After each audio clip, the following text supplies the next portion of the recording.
anu masih kene di luar mangga enggal kalebet bae.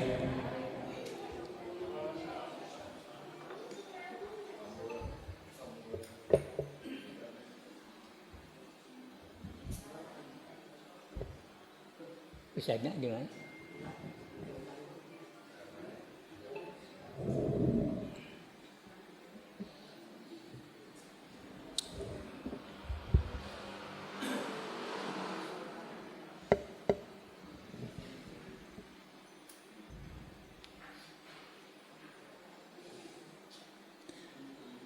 Innal hamdalillah nahmaduhu wa nasta'inuhu wa nastaghfiruh wa na'udzu billahi min shururi anfusina wa sayyiati a'malina may yahdihillahu fala mudilla lahu wa may yudlil fala hadiya lahu wa asyhadu an la ilaha illallah wahdahu la syarika lahu wa asyhadu anna muhammadan abduhu wa rasuluhu la nabiyya ba'dahu. Kalian manjatkeun puji sareng syukur ke Allah Subhanahu wa taala. Saat ieu kaping 20 Rabiul Awal 1445 kaping 5 Oktober 2023 urang sadayana parantos biasa ngalaksanakeun salah sabios kewajiban urangnya eta tulabul ilmi dina saat ieu. Dina saat ieu insyaallah pangarsa Bapak Ustaz Amin Muhtar di Bandung bade ngabahas bedah kitab Maulid Al-Barjanji anu dina sasi ieu rame atanapi diramekeun di saban tempat. Sigana teh sebagian jamaah ngarasa hajakal lamun bulan Rajab teu rajaban, bulan Maulud teu muludan. Mari kitu insyaallah ayeuna dina saat ieu kitab Maulid Al-Barjanji bade dibedah ku pangarsa Al Ustaz Amin Muhtar di Bandung. Kumari kitu siapkeun panon anu cekas manah anu ikhlas supados ngaos tiasa kahartos. Paji damang paji. Ngaji tiasa kaharti. Mudah-mudahan manfaat kanggo diri orang pribadi, kanggo keluarga, kanggo masyarakat. Langkung jelas insyaallah kedudukan Maulid Nabi. Sebab zaman Nabi, zaman para sahabat, zaman sabiin tabiin kapalideunakeun teu acan aya muludan, kapalideunakeun aya muludan. Ti mana ngawitna eta aya mulud teh. Insyaallah secara jelas engke bade didugikeun ku pangarsa Al Ustaz. Mangga urang sami-sami regepkeun, kupingkeun sarta mudah-mudahan seueur manfaatna kanggo urang sadayana. Ka pangarsa Al Ustaz, mangga.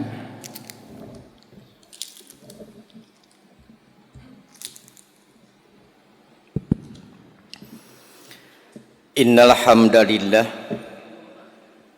nahmaduhu wa nasta'inuhu wa nastaghfiruh wa na'udzu billahi min syururi anfusina wa min sayyiati a'malina may yahdihillahu fala mudhillalah wa may yudlil fala hadiyalah wa asyhadu an la ilaha illallah wahdahu la syarikalah wa asyhadu anna muhammadar rasulullah alladzi la nabiyya ba'dah amma ba'd.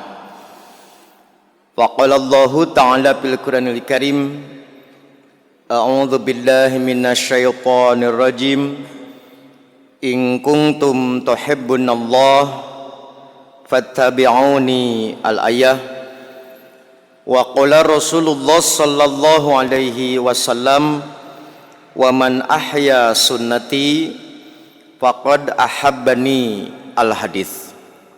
Hadirin ikhwatu iman, bapak-bapak, ibu-ibu, serta para mujahid ilmu generasi baru, terkhusus orang tua dan guru kita Pak Haji Wes dan keluarga, para sesepuh, Ustadz Isa dan para ketua serta jajaran taskil, PD hingga PJ Persis dan otonom, begitu pula para mudir dan asatid pesantren Persis, tak lupa para mujahid di lembaga pendukung baik kelas, brigade dan sigab Persis di Kabupaten Ciamis yang tetap setia dan punya semangat sepenuh jiwa dalam upaya menggapai derajat mulia di hadapan Zat Maha Kuasa melalui berbagai amal utama, thalabul ilmi dan syiar agama di antaranya.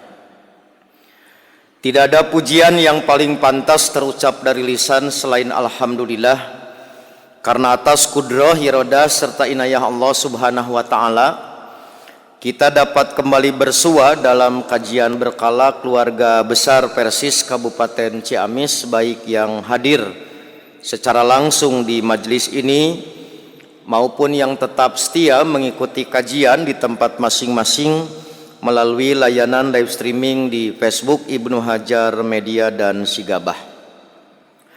Bapak Ibu yang dirahmati Allah, kita maklum bahwa setiap kali memasuki bulan Rabiul Awal, Maulid Nabi atau Muludan menjadi salah satu topik yang kembali hangat diperbincangkan, terutama di media sosial.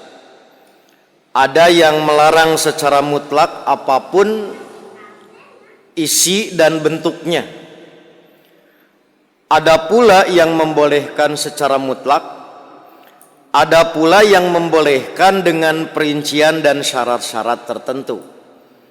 Nah, dalam kajian ini kita tidak akan membahas dari aspek hukum ihtifal Maulid Nabi, hukum perayaan Maulid Nabi, karena bagi kita sudah jelas hukumnya. Namun yang akan kita bahas berkenaan dengan kesejarahan, terutama kemunculan salah satu karya ulama yang dalam sejarahnya terlahir untuk menyemarakan Maulid Nabi sebagai syiar agama, bukan sebagai perayaan yang bersifat ritual. Walaupun di kemudian hari begitu, ada semacam pergeseran dari tujuan dan maksud. Kitab yang dimaksud populer dengan judul Maulid Al-Barzanji. Judul aslinya kitab tersebut adalah Iqdul Jauhar fi Maulid An-Nabi Al-Azhar, yang secara sederhana diterjemahkan kalung permata dalam kelahiran Nabi. Nama Barzanji diambil dari nisbah penyusunnya, sehingga karya tulis itu lebih populer dengan judul Maulid Al-Barzanji. Nama nasab penyusun kitab Maulid Al-Barzanji adalah Sayyid Ja'far bin Hasan bin Abdul Karim bin Sayyid Muhammad bin Abdul Rasul, yang dilahirkan pada hari Kamis awal bulan Zulhijjah di tahun 1126, ulama yang lain menyebut 1128 Hijriah, atau tahun 1716 Masehi di Madinah Al-Munawwarah, dan wafat pada hari Selasa selepas asar 4 Sya'ban di tahun 1177 Hijriah, atau bertepatan dengan 1764 Masehi di kota yang sama, dan dimakamkan di pekuburan Baqi di usia 49 tahun Ada pula ulama yang menyebutkan di usia 51 tahun. Nah, dinamakan Al-Barzanji karena dinisbatkan kepada nama desa Barzang yang terletak di kawasan Akrod, sekarang Kurdistan. Menurut Imam As-Suyuti, Barzang adalah desa yang terletak di Sahruzur, salah satu daerah di sekitar Irak. Nah, sekarang dekat dengan kota Sulaimania. Dilihat dari silsilah genetika, Karuhun gitu. Karuhun Syekh Ja'far Al-Barzanji itu ulama besar yang bernama Muhammad bin Abdul Rasul bin Abdul Sayyid Al-Alwi Al-Husain Al-Musawi As-Sahruzuri Al-Barzanji, seorang mufti agung dari madhab Syafi'i di Madinah. Maka sang kakek Uyut gitu, nah, berasal dari Sahruzur, kota kaum Kurdi di Irak, lalu mengembara ke berbagai negeri sebelum akhirnya bermukim di kota sang Nabi Madinah. Itu kurang lebih biodata ringkas sang penulis kitab Maulid Al-Barzanji.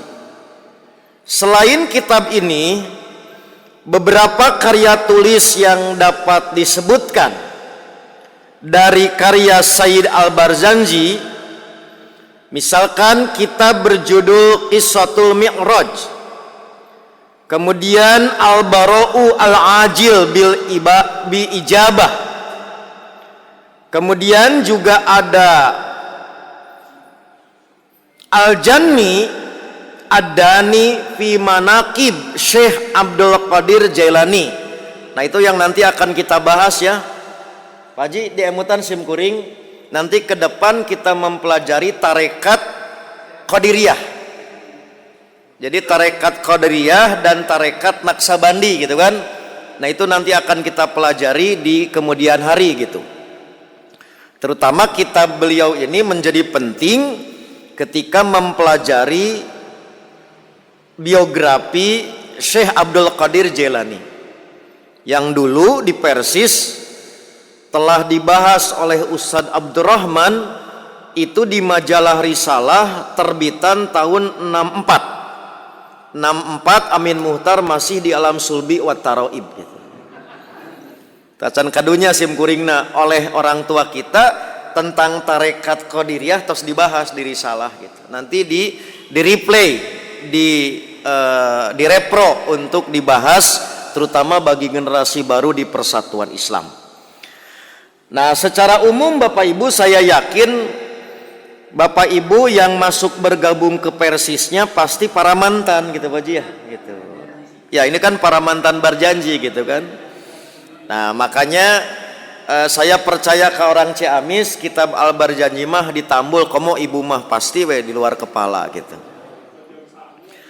Nah, secara umum kandungan kitab Al-Barzanji ini berisi doa-doa, pujian-pujian dan penceritaan riwayat Nabi Sallallahu Alaihi Wasallam yang biasa dilantunkan dengan irama atau nada. Maka isi Barzanji bertutur tentang kehidupan Nabi, yakni silsilah keturunannya, masa kanak-kanaknya, remaja, dewasa hingga diangkat menjadi Rasul. Di dalamnya juga dikisahkan sifat-sifat mulia yang dimiliki oleh Nabi Sallallahu Alaihi Wasallam serta berbagai peristiwa untuk dijadikan teladan umat manusia.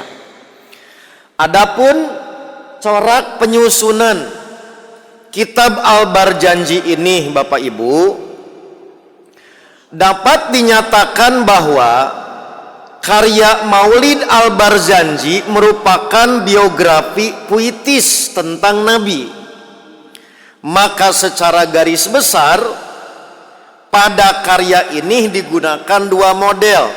Pertama nathar, istilahnya itu prosa lirik. Yang kedua nadhom, qasidah puitis. Nadhoman disebutkan. Nah, maka bagian nathar itu terdiri atas 19 subbagian yang memuat 355 untaian syair dengan mengolah bunyi pada tiap-tiap rima akhir. Itu yang disebut nathar, prosa lirik. Sementara bagian nadhom, qasidah puitisnya, nadhomannya itu terdiri atas 16 subbagian yang memuat sekitar 205 untaian syair dengan mengolah nutadimah nathar ma'ah, maka yang nadhoman mah nun di akhir hurufnya itu bunyi nun, itu mah bunyi . Nah, sekali lagi tanpa mengurangi rasa hormat ke orang Ciamis, pasti ini sudah akrab. Dan nun, an gitu. Gitu ya. Nah, mari kita lihat aspek penting sababul kurunyung. Aspek historisitas, kesejarahan. Mengapa kitab Al-Barjanji ini muncul? Maka dilihat dari sejarah kemunculannya, Bapak Ibu, kitab ini tidak dapat dipisahkan dengan momentum besar perihal peringatan Maulid Nabi untuk yang pertama kali dalam sejarah. Maka Maulid Nabi pada mulanya diperingati untuk membangkitkan semangat umat Islam. Sebab waktu itu umat Islam sedang berjuang keras mempertahankan diri dari serangan tentara salib Eropa, baik dari Prancis, Jerman, dan Inggris.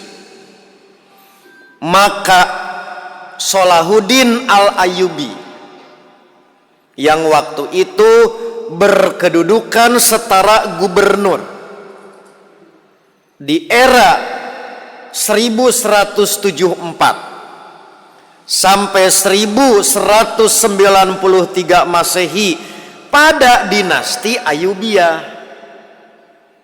punya gagasan ketika umat Islam terpuruk, dijajah oleh bangsa Eropa, khususnya oleh tentara salib, harus ada sesuatu yang bisa melecut semangat. Harus ada sesuatu yang bisa menjadi peletup energi kebangkitan. Maka dipilihlah gitu satu momen yang kita sebut dengan cara dihidupkan kembali, mempertebal rasa cinta kepada Nabi. Maka waktu itu Salahuddin Al-Ayyubi menghimbau umat Islam agar hari lahir Nabi yang setiap tahun berlalu begitu saja tanpa diperingati harus dirayakan secara massal.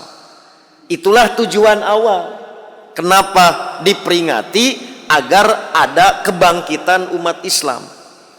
Maka pada mulanya para ulama di zaman itu menentang terhadap gagasan dari Salahuddin Al-Ayyubi. Sebab sejak zaman Nabi peringatan itu tak pernah ada. Sementara umat Islam sudah punya perayaan tersendiri dengan dua hari raya besar, Idul Fitri dan Idul Adha. Jadi Salahuddin Al-Ayyubi bukan tidak tahu zaman Nabi tidak ada, tapi Salahuddin Al-Ayyubi meyakinkan para ulama da ieu mah bukan untuk ibadah, tidak ada hubungan dengan fadilah, teu aya kaitan jeung ritual supaya umat Islam barangkit semangat. Maka para ulama yang asalnya keberatan dengan pertimbangan itu setuju, sehingga yang namanya muludan tidak ada hubungan dengan keagamaan. Muludan tidak ada hubungan dengan urusan ritual yang kita sebut dengan fadilah. Itu persis Bapak Ibu seperti tahun baru Hijriah, tiiraha tanggal hiji diperingati. Itu kan gagasan cendekiawan Muslim Indonesia yang berada di Amerika Serikat. Bangsa Amin Rais, Kang Jala, itu teh kitu gagasana teh, mencari momen untuk kebangkitan umat Islam. Maka tahun 70-an dicetuskan tanggal 1 tahun Hijriah menjadi momen kebangkitan. Tidak ada hubungan dengan urusan sebagai peringatan komo bab obor gitu kan. Taya hubungan. Nah gitulah Bapak Ibu. Nah lantas bagaimana untuk tadi memanfaatkan momen, meletupkan semangat itu? Nah maka digagaslah oleh Solehuddin Al-Ayyubi itu satu kegiatan. Pada saat pertama kali diadakan di tahun 1184 Masehi, maka diadakan sayembara gitu acarana teh Pak Haji. Apa sayembara? Penulisan riwayat sirah Nabi beserta puji-pujian bagi Nabi dengan bahasa yang seindah mungkin. Maka seluruh ulama dan sastrawan diundang untuk mengikuti kompetisi tersebut. Maka pemenang yang menjadi juaranya Syekh Barjanji gitu. Itulah sababul kurunyung, kitab Maulid Al-Barjanji memenangkan sayembara dalam acara yang digagas oleh Solehuddin Al-Ayyubi. Untuk apa? Membangkitkan semangat tanpa ada hubungan dengan urusan keagamaan. Itulah Bapak Ibu, sekali lagi tolong dikoreksi. Ini hanya mengulang saja karena saya yakin Bapak Ibu sejarah ini sudah akrab. Ya, sudah ditambul ke orang Ciamis. Lihat Bapak Ibu. Maka setelah Maulid era Solehuddin Al-Ayyubi selesai. Salangi ya. Setelah Maulid era Al-Ayyubi selesai, maka berlanjut pada era kitab Al-Barjanji. Maka disinilah kita menemukan satu fakta bahwa Maulid Barjanji menjadi salah satu kitab Maulid yang popularitasnya dapat dikatakan hampir merata di seluruh dunia Islam. Bukan berarti kitab tentang Maulid Nabi tidak ada, tapi kalah populer dari kitab ini, sehingga ditulis oleh turunan Irak, tinggal di Madinah, nepi ka Ciamis gitu. Bakatku kasohor Pak Haji. Maka posisi kitab ini setelah era Al-Ayyubi tidak bisa dilepaskan dalam konteks perayaan Maulid yang asalnya A kemudian bisa berubah menjadi B. Ya nanti akan saya terangkan.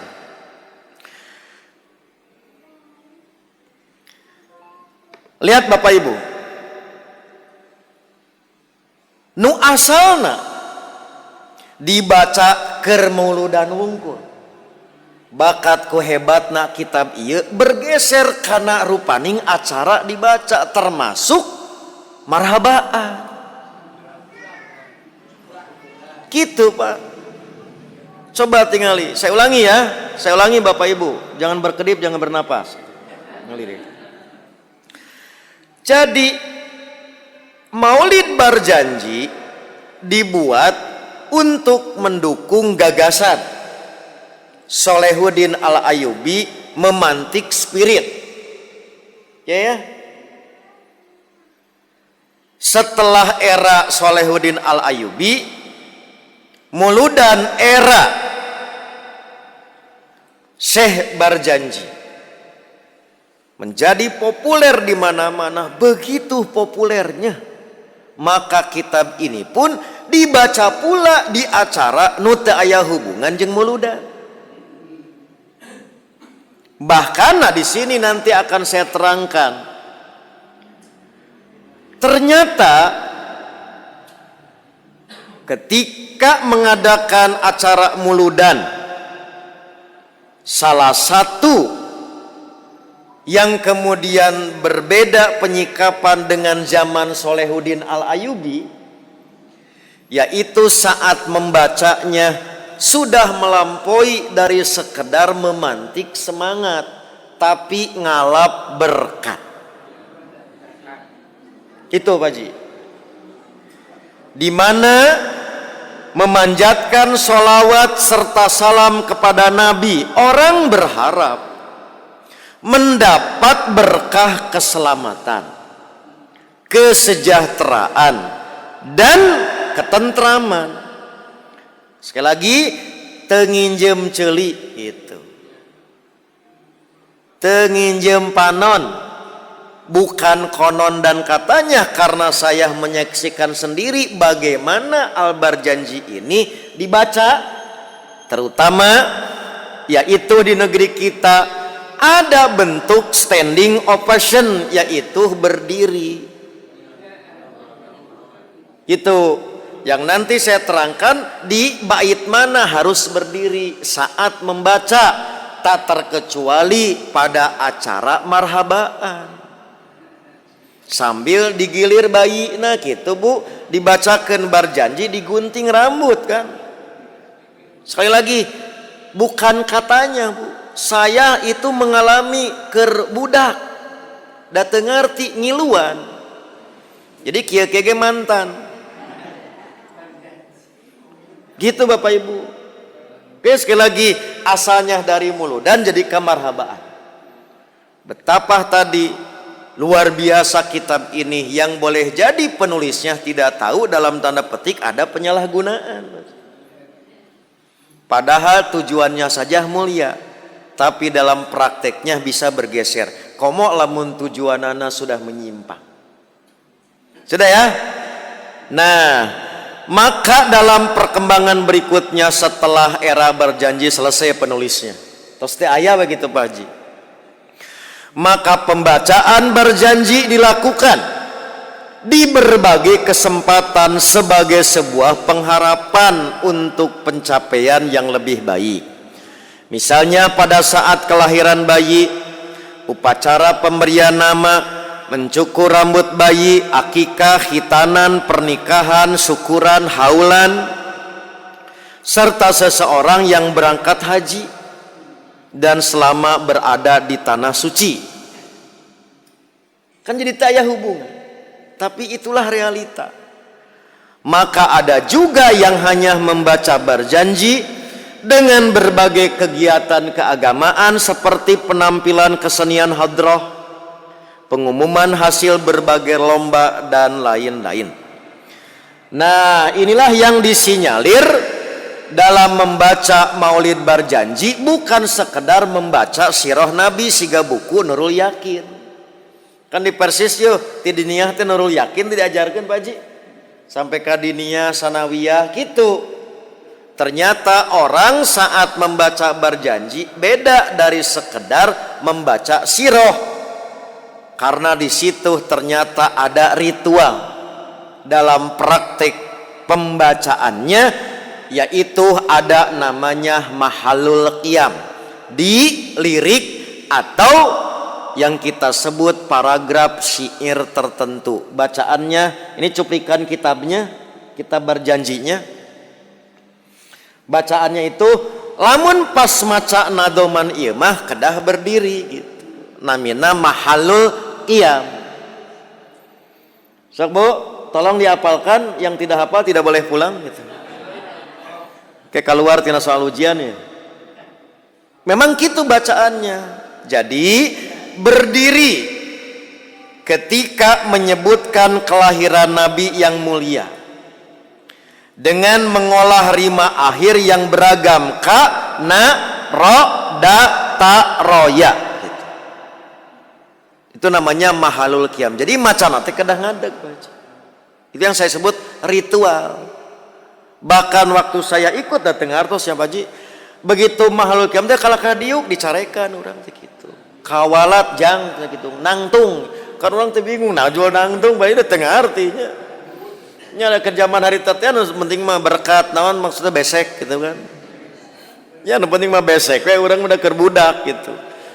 Naon nangtung jang gitu. Tah baru paham kemudian hari oh ternyata mahalul qiyam teh saat dibacakan harus berdiri gitu. Yang disebut dengan ritual. Karena dianggap kawalat lamun bari calik gitu. Dah kemudian dalam salah satu baitnya next disebutkan misalkan kenapa berdiri gitu. Pas maca ieu. Aya dalil gitu baca. Aya dalilna. Gini bahasa yang disebut dalam kitabnya. Hadza wa qadis tahsanal qiyama inda dzikri maulidihi syarif a'immatun zawu riwayatin warawiyatin. Demikianlah para imam yang memiliki riwayat dan pemikiran memandang baik untuk berdiri ketika menyebutkan kelahirannya yang mulia. Fatuba liman kana ta'zimahu sallallahu alaihi wasallam gayatu maromih wa marmah. Maka kebaikanlah yang didapatkan orang yang penghormatannya terhadap Nabi sampai ke puncak harapan dan tujuan. Nah, ternyata sikap berdiri didasari keyakinan bahwa waktu itu Nabi itu hadir. Gitu Pak Haji. Jadi kenapa berdiri? Karena yakin Nabi mendatangi majelis itu. Hadir Nabi itu. Dengan fisiknya. Jadi lamun dibacakan iya teh berjanji teh Nabi itu hadir gitu di majelis itu. Dengan fisiknya. Itulah sekali lagi yang saya sebut dalil Pak Haji gitu. Jadi kita teh bukan sekedar seremonial berdiri gitu. Tapi menjadi keyakinan. Jadi ari maca bait nu sanes caralik misalkan. Begitu pas maca ieu habet ngadeg. Ternyata ada dalil gitu. Keyakinan mereka. Itulah kurang lebih Bapak Ibu bahwa ternyata membicarakan Maulid Al-Barjanji yang asal tujuan awal itu mulia, kemudian tadi ada semacam gulu berlebihan, kemudian apalagi terjadi penyalahgunaan yang berlebihan, maka sudah tidak bisa disebut lagi bahwa Al-Barjanji hanya sekedar buku sejarah, buku sirah Rasul. Tetapi di situ juga ada ritual. Terutama sekali lagi bab atau paragraf atau adegan mahalul qiyam. Saya ambil contoh Bapak Ibu ya. Ini misalkan cuplikan di bagian mahalul qiyam yang kami kutip di halaman 135. Abdukal miskin yarju fadlakal jammal ghafir. Hambamu yang miskin mengharapkan karuniamu wahai Rasul yang sangat banyak. Sanes kalau ka Rasul gitu. Jadi al jammal ghafir itu bukan Allah, Rasul. Fika qad ahsantu dhanni ya basyiru ya nadhir. Padamu aku telah berbaik sangka, wahai pemberi kabar gembira dan pemberi peringatan. Fa agisni wa ajirni ya mujiru minas syair. maka tolonglah aku, selamatkan aku wahai penyelamat dari neraka. Ya Giyathi, ya Maladhi fi mulimmatil umur, wahai penolongku dan tempat berlindungku dalam perkara-perkara besar dan yang berat menimpaku. Maka lihat Bapak Ibu, para ulama yang hadir sejaman dengan Syekh Al-Barjanji telah memberikan kritikan gitu Pak. Jadi bukan sekarang saja. Sejak awal saat ulama tadi memandang di sini ada semacam gulu, sikap berlebih-lebihan terhadap Nabi, sudah melakukan kritik. Nah, di antara kritiknya kita maklum bahwa misi dan tujuan kedatangan Rasulullah yang utama adalah membebaskan manusia dari penghambaan diri kepada selain Allah. Sementara penyair dalam petikan syair Barjanji itu menyatakan penghambaan diri justru kepada Rasul. Begitu. Dan mengharapkan pemberian yang banyak dari beliau gitu. Makanya ya mohon maaf Bapak Ibu, nanti ada beberapa silsilah yang kita kritisi sampai di namanya itu Abdur Rasul gitu kan. Seperti karuhunnya Uyut Jangaware udeg-udeg gitu kan. Kaluhur tuh terus gitu. Abdur Rasul. Jadi menghamba terhadap Rasul. Itu termasuk gulu. Itu bisa syirik itu, syirik idopi itu. Nah, maka pada bait yang kedua dia telah berbaik sangka kepada Rasul untuk menyelamatkan dirinya. Padahal Nabi sendiri menyuruh untuk berbaik sangka hanya kepada Allah bila akan menghadap Allah atau mati. Seperti yang Nabi sabdakan, la yamutanna ahadukum illa wa huwa yuhsinu billahi dhanna. Berbaik sangka, tidaklah seseorang, janganlah seseorang mati kecuali ia dalam keadaan berhusnudon kepada Allah. Maka berbaik sangka dalam hadis tersebut maksudnya adalah mengharap rahmat dan ampunan Allah.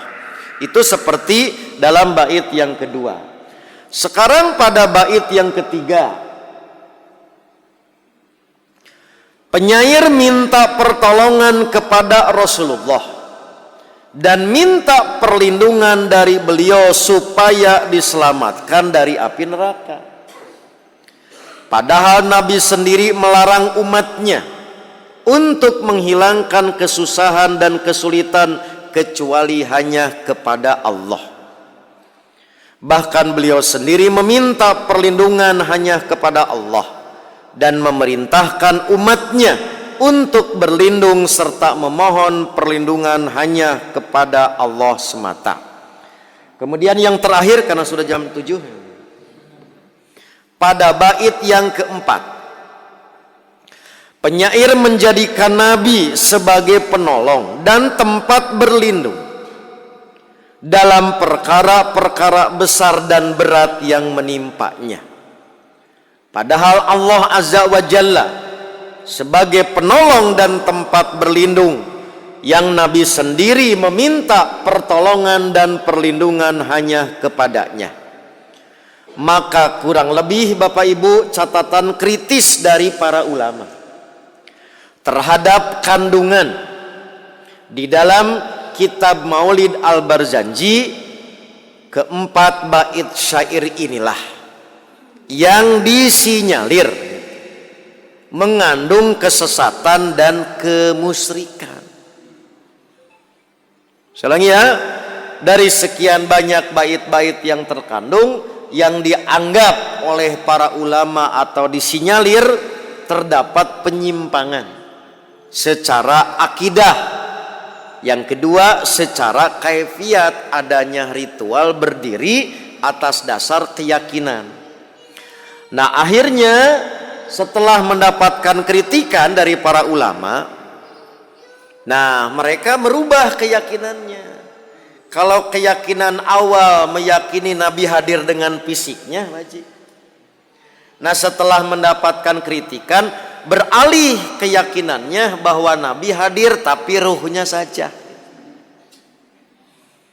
Jadi keyakinan awal hadir dengan fisiknya, setelah mendapatkan kritikan dari para ulama, maka dirubah keyakinannya, ruh Nabi hadir menyertai mereka tanpa kehadiran fisiknya. Maka populer ungkapan dari mereka, jasadnya tidak menyertai kita, akan tetapi rohaniatnya selalu bersama kita. Itu berubah setelah mendapatkan kritikan. Nah, Bapak Ibu, nah dari beberapa catatan-catatan itu, sekali lagi itu hanyalah cuplikan, hanyalah kilasan. Karena keterbatasan waktu, beberapa detail yang lebih rinci tidak bisa saya hadirkan, tapi paling tidak mudah-mudahan kita memahami, terutama generasi baru di Persatuan Islam, selaras dengan keputusan-keputusan terbaru Dewan Hizbah yang telah menetapkan berkenaan dengan memperingati hari tertentu di luar ritual keagamaan. Ketika di situ mengandung unsur perbid'ahan, unsur kemusyrikan, mohon maaf, seperti kita satu abad persis patarosana bade naon. Halo, dengan 100 tahun merasa lebih wah, bukan sebagai tadkirah untuk tadi bekerja dan dakwah khidmat umat misalkan lebih baik, berarti angka 100 jeung salapan teh jadi beda nilainya. Berarti di situ ada unsur akidah, maka hukumnya menjadi haram. Begitu juga perkara-perkara yang asalnya bukan ritual, hanya semata-mata keduniaan, tapi ketika menjadi wasilah terjadinya kemaksiatan atau syiar-syiar kemaksiatan, maka perayaan itu bisa juga menjadi haram. Itu teh keduniaan. Apalagi yang sudah pasti di situ ada unsur ritual, maka tidak berlebihan sekiranya berdasarkan acuan dari Dewan Hizbah, menelusuri perkembangan latar belakang sababul kurunyung, sejarah perayaan Maulid termasuk lahirnya buku yang populer menjadi semacam panduan atau buku wajib muludan, maka kita mendapatkan beberapa catatan kesimpulan. Yang pertama, Maulid Nabi Muhammad pada mulanya diadakan untuk tujuan yang demikian mulia, yaitu membangkitkan semangat umat Islam dari keterpurukan karena penjajahan kaum kafir.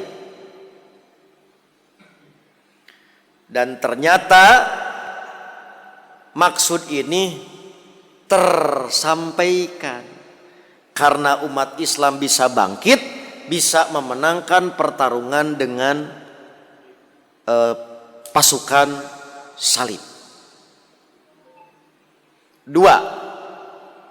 Semula perayaan Maulid Nabi hanyalah kegiatan yang menyemarakan syiar agama, bukan perayaan yang bersifat ritual. Namun dalam perkembangan selanjutnya, di masa Al-Barzanji, bahkan setelah Al-Barzanji, peringatan Maulid Nabi tidak dapat dilepaskan dari keyakinan dan ritual tertentu.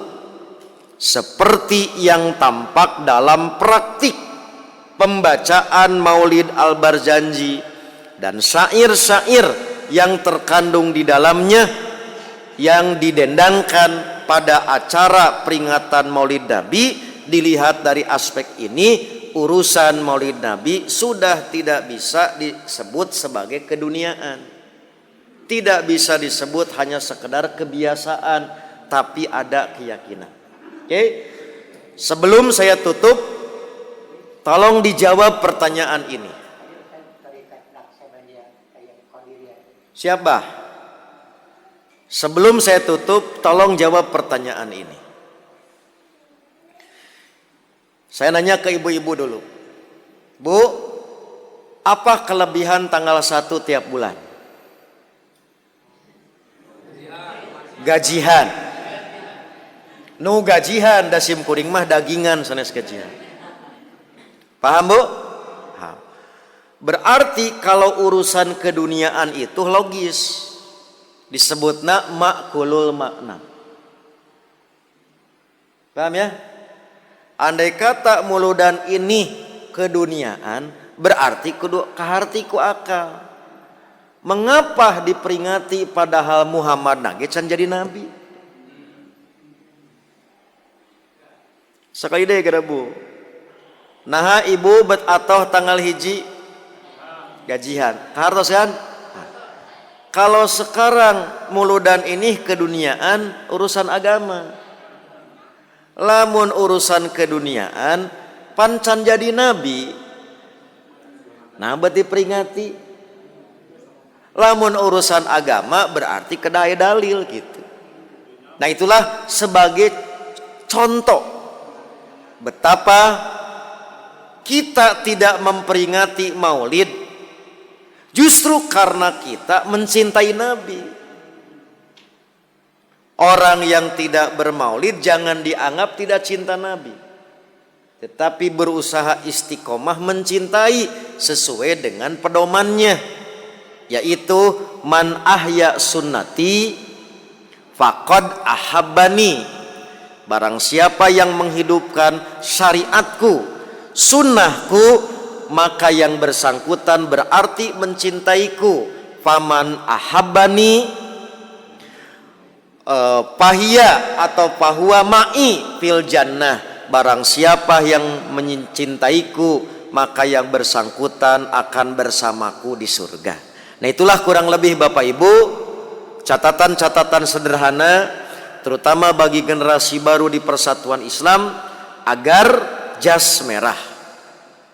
Jangan sekali-kali melupakan sejarah, karena aspek sejarah ini menjadi penting sebagai landasan untuk menentukan. Sejarah ini penting untuk menjadi bahan pertimbangan, baik untuk iktibar mengambil pelajaran maupun untuk mengambil tarikh tasri, sejarah satu hukum dan perundang-undangan. Di situ maka peran sejarah dan anak kita kembali diakrabkan dengan sirah dan tarikh itu menjadi suatu hal yang tidak bisa ditawar lagi. Saya kira demikian Bapak Ibu yang dapat disampaikan. Insya Allah nanti di pertemuan yang akan datang, tarekat Qadiriyah, kemudian tarekat Naksabandi itu juga akan kita bahas, dan kenapa adanya itu di Abah Anom gitu Pak Haji.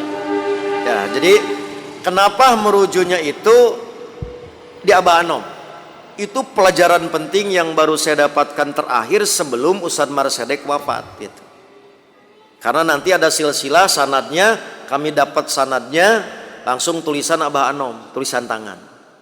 Itu luar biasa Ustadz Marsedek Pak Haji. Makanya tetiasa ayeuna bisi Bapak Ibu horoyong sanad gitu. Demikian Pak Haji yang dapat disampaikan, mudah-mudahan menjadi tambahan ilmu yang bermanfaat. Mohon maaf atas segala kekurangan karena waktu jua yang memisahkan kita. Saya mohon pamit melanjutkan tugas ke Banjar, tapi tadi Pak Haji sudah ngaharewas bahwa kajian ini tak akan dibubarkan sebelum pertanyaan diajukan. Nanti Pak Haji yang akan jawab. Demikian aqulu qouli hadza wa astagfirullah li wa lakum. Mangga beli aya nu bade naros, tapi da orang Ciamis mah tos palinter lah. Ustaz. Ya Pak Haji. banyak sekali solawat-solawat. Ya. Solawat nariyah, solawat najiyah, dan berbagai solawat. Apakah itu dibenarkan? Ya, lihat Bapak Ibu. Jadi sama seperti muludan, dari sisi kecintaan kan tidak bisa disalahkan Pak Haji. Dan semua juga umat Islam itu cinta. Tapi ekspresi cintanya itu harus sesuai dengan koridor. Nah begitu juga dalam urusan sholawat. Nah ini nanti akan nyambungnya dengan pelajaran tarekat. Karena yang mempopulerkan sholawat dalam ragam nama dan fadilah itu 70% sholawat ini berkenaan kuat dengan tarekat. Nah, saya ambil contoh. Waktu pembahasan kita di bulan Safar ada yang disebut dengan sholat tolak bala, rebo wekasan. Itu rebo akhir bulan Safar. Oke. Di antara ritualnya setelah sholat selesai, di antaranya membaca sholawat Jawharatul Kamal 360 kali. Sholawat Jawharatul Kamal itu diciptakan oleh Syekh Tijani, pendiri tarekat Tijaniyah, sama seperti sholawat Al-Fatih. Nah, maka sholawat munfarijah dan lain sebagainya sekali lagi tanpa mengurangi rasa hormat kita kepada semangat untuk menghormat Nabi, tapi terkadang ada berlebih-lebihan, maka itu tidak lepas perkembangan macam-macam sholawat ini dari tarekat. Jadi tarekat itu madhab dalam tasawuf seperti madhab dalam fikih. Nah yang paling populer dan besar Qadiriyah, Naksabaniyah. Oleh Abah Anom kehebatannya itu keduanya ini dipadukan. Kalau Qadariyah itu nyambungnya ke Hasan, jadi tarekat Hasan bin Ali. Kalau Naksabandi ke Husain gitu. Jadi dari Hasan Husain lah nanti lahirnya perkembangan ini. Tunggu tanggal mainnya. Kami akan kembali setelah pesan-pesan berikut ini. Gitu Pak Haji. Ya. Dipersilakan tuh tos palinter kan. Ya. Ya, Mik sebutkan nama, domisili dan hobi gitu. Ya, Assalamualaikum warahmatullahi wabarakatuh. Salam. Nama Saripudin di Perum Surung Dayung, Handap Perang. Tadi kan awalnya bahwa berjanji itu hanya sebagai perlombaan untuk membangkitkan. Sayembara ya? Iya, sayembara. Kenapa pada waktu itu justru kok diloloskan jadi juara? Itu saja. Oke. Siap, lihat Bapak Ibu. Anggap saja saya mewakili panitia sayembara. Tuh Gerabu udah pinterna orang Ciamis Gerabu. Sampai naros nawae seakan-akan sayembara itu teh zaman ayeuna. Itu bakatku pinter orang Ciamis tuh. Lihat Bapak Ibu. Jadi saya anggap saja sebagai panitia. Ya. Sekiranya zaman itu ada 10 karya tentang sirah Nabi yang bersamaan muncul lah, atau peserta gitu.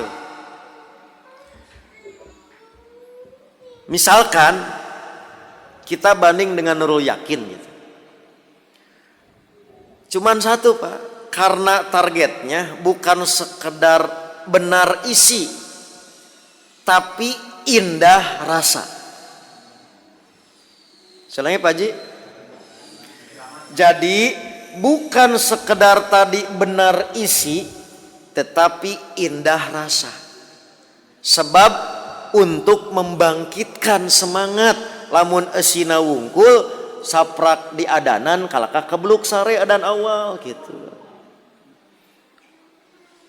Teu salat ge teu nanaon jauh kitu kadengena teh Pak Haji gitu. Jadi As-salatu khairum minan naum wae karaosna teh teu salat ge teu nanaon. Ieu saprak maca sirah Haji. Kalah ka jadi haroream. Nah, maka Al-Barjanji itu selain benar isi menurut juri, ada nilai yang kita sebut packaging, yang kita sebut sastra, ngalagena, kinanti, asmarananda. Nah, itulah yang dimaksud kelebihan kitab ini dibanding dengan yang lain, yaitu cara penyajian dan nilai di luar dari sekedar isi. Begitulah kurang lebih juri waktu itu kirim WhatsApp kepada saya. Gitu Banci. Ya. Silakan yang lain. Aja emang dipaksa. Ya, Haji Bangga. Ini perkara masalah bid'ah. Ya. Apa pelaku bid'ah masuk neraka semua, Pak? Siap. Lihat Bapak Ibu. Kullu bid'ah dolalah. Wa kullu dolalah finnar. Bid'ah itu pasti gitu, berakibat siksa neraka. Tapi tidak semua pelaku bid'ah otomatis ahli neraka. Tergantung jenis bid'ahnya. Maka oleh para ulama dibagi dua. Satu, ada bid'ah mukaffirah, bid'ah yang menyebabkan kufur, seperti bid'ahnya dalam urusan akidah. Contoh, Mu'tazilah, Khawarij, yaitu mengkafirkan bayi tidak bisa masuk surga juga tidak masuk neraka karena masih suci, berada manzilah baina manzilatain, di satu tempat teka surga teka neraka. Itu yang dimaksud dengan mukafirah. Yang kedua, mufasikoh, tidak sampai mengkafirkan, tetapi yang bersangkutan itu pasti. Jadi sekali lagi, bid'ah pasti itu berakibat neraka, tapi pelakunya tergantung jenis bid'ahnya. Ada yang bisa jadi ahli neraka karena mukafiroh, ada yang masuk neraka tapi kembali ke surga karena telah selesai yang disebut kaum Juhanamiyun, yaitu alumni jahanam. Sebatnya Juhanamiyun ku Nabi begitu. Nah, itulah yang dimaksud dengan mufasikoh. Sudah ya? Nukatilu, apalagi ngarinci perbuatan bid'ah tidak boleh gitu. Tah nu pelaku muludan asup neraka tidak boleh gitu. Jadi satu tadi hukum bid'ah, kedua hukum pelaku bid'ah, sekarang apa bentuk bid'ahnya, tidak boleh digitik rata. Begitu maksudnya. Siap ya? Siap. Terakhir asli.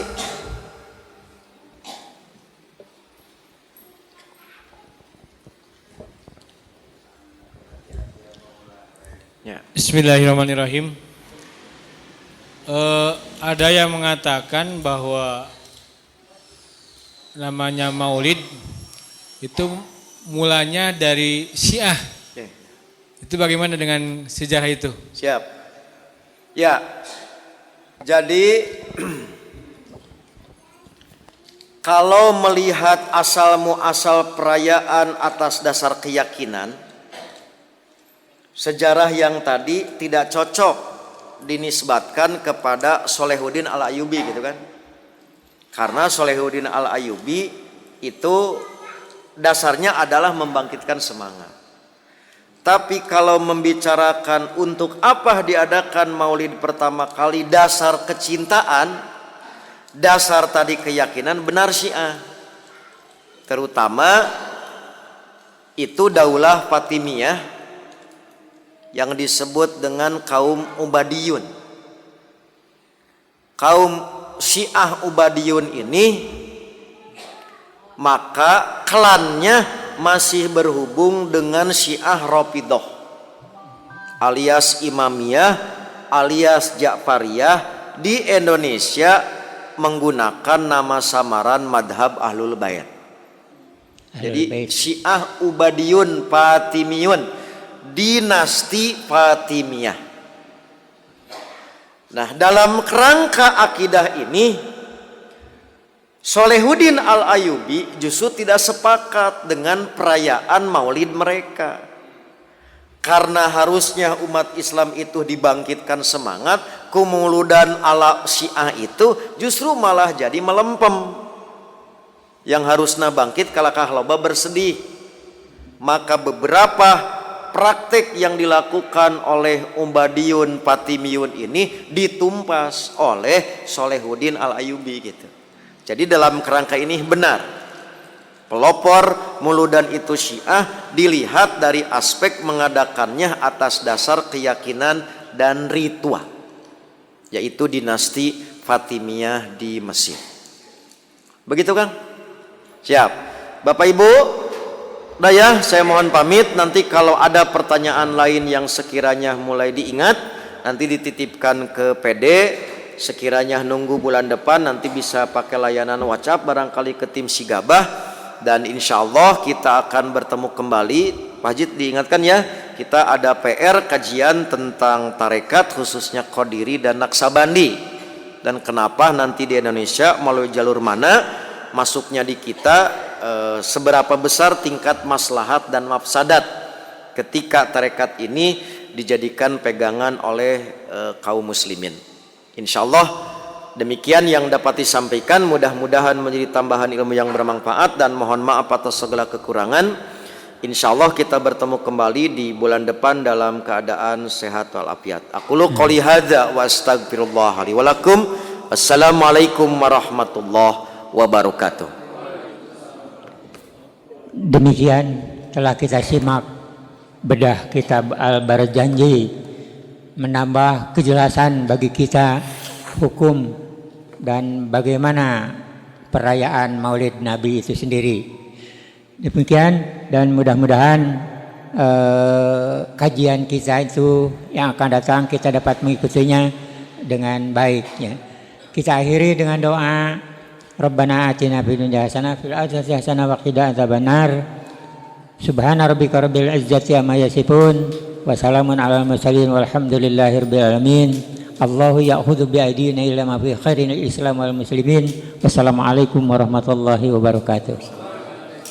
Pak Haji, fotolah Pak Haji.